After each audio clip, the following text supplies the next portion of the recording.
In 5 weeks, I lost 9.3 pounds. I'm down 3% body fat, and I lost 5¼ inches. My favorite part of the challenge was the support. Hi, I'm Herbert McMullen. Had not done any of this before, but my daughter Melissa did the challenge and had great results, and it was something I was needing and looking forward to doing and excited about. So. Yeah, awesome. So you're not a member here at CrossFit Jolly Gym. You just finished the 5-week nutrition challenge. Why did you sign up? What do you want to get out of it? Well, I think the results that I had, were what I was initially looking for. I really hadn't thought beyond that, but again, to lose 9 pounds and eat better, certainly was, and a focus on nutrition was something I had not previously done ever. So it's been very helpful that way too. Yeah, awesome. So tell us a little bit more about your success over the last 5 weeks. So I lost 9 pounds, definitely eating better.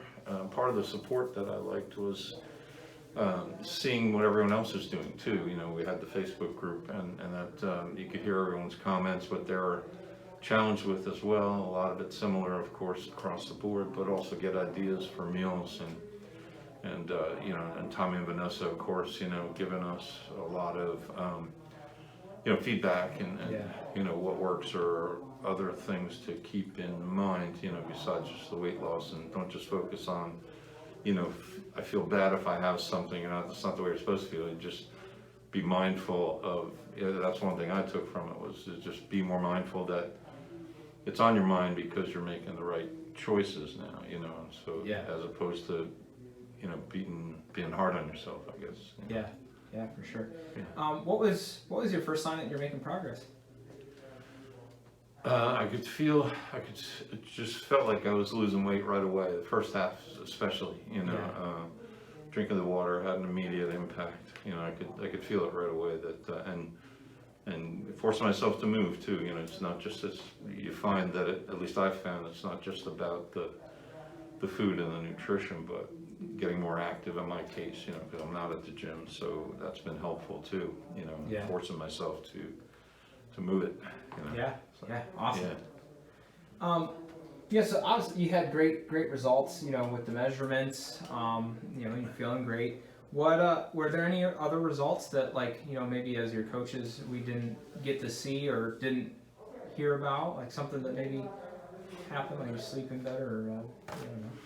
I think a couple of the calls that we had, the Zoom calls, weekly, people would have questions, and I think one of the things for me, aside from the challenge, was also it happened to be just coincidentally, but became a very stressful time at work. Down a couple people that are out from my team, which has put a lot on myself, to run my team, and also we talked a lot in the group. I think everybody was interested in things that coaches were saying about mindfulness and stress management. That's something that was a benefit for me personally, because was happened to be coincidentally a stressful time at work, so I much appreciated that. Yeah, that's great. Did you find stress being the biggest obstacle, or was there some other obstacle that the coaches helped you overcome during the challenge? Stress became one. I wouldn't say it was the major thing. I think my biggest obstacle was, as I said up front, the focus on and really making commitment would be the word I would say. To really, I can see now, to get the success, whatever your individual goals are. Mine is that making the commitment, and it became a nice routine actually that I want to stick with. I know in terms of, like, when I leave, I'm going to go do my shop. Get ready to make meals awesome. for the week and stuff. And I think that's something you don't consider, of course, going in, but it's part of the change in habits that I know you all talk about a lot. So, Let's talk about commitment for a second. What was it?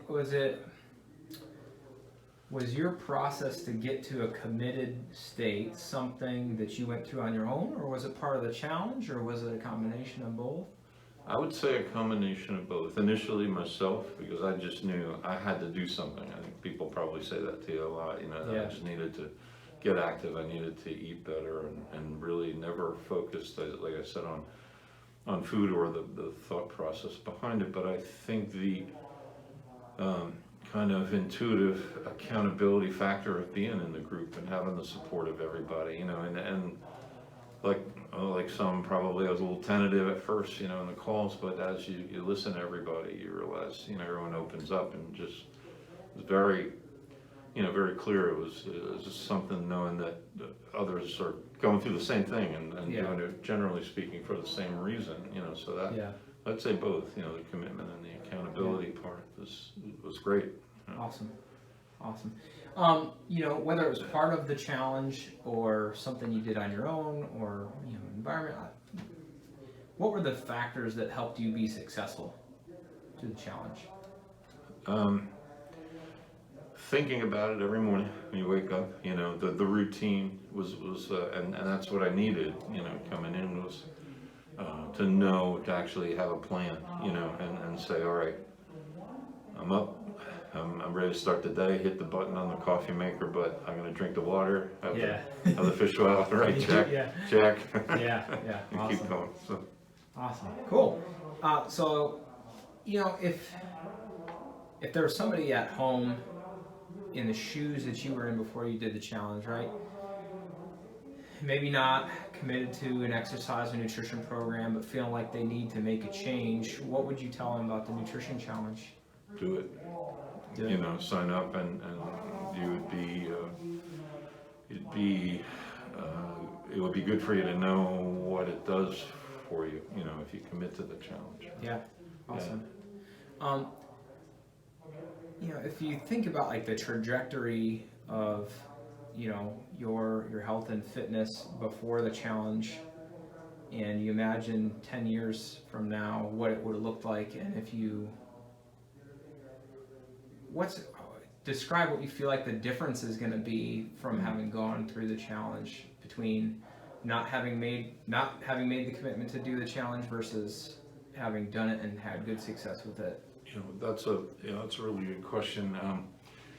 I have thought about that too, actually, recently, because I'm a little older than most of the crew that was doing this, and maybe a lot older than some of them, but and certainly it makes you, I think it's human nature to kind of think down the line. And so as I get older, and I know Vanessa and Tommy both talked about this too, at certain times during the challenge, you think about, like you said, where are you going to be 10 years from now, and are these habits, they would ask us all the time, are you thinking about the fact that you're going to not just forget your initial goals of doing the challenge, but are you starting to think about long-term things, habits that you're forming, and I think that's the thing, that's what I would want anyone to know, because it'll, that comparison, in other words, is I see it as a much better result, because I'm taking better care of myself. I guess that's the shortest way to say it. Yeah, awesome.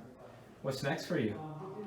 Well, like I said, I'm going to go shopping, but no, seriously, do my food shop. But I think continuing to get more exercise, definitely, and I've needed to do that as well. So this has been part of the success. So definitely continue that, and continue the habits, and still learn more about nutrition. I mean, there's so much that goes into it, both not just the type of food you're eating, but what are you trying to do and accomplish, so continuing with the trays, gonna keep going with the trays, and see, hopefully continued and even better and different results, so. Yeah, awesome. Herbert, congratulations, and thanks for sharing, man. Thanks, thank you. It's been a pleasure.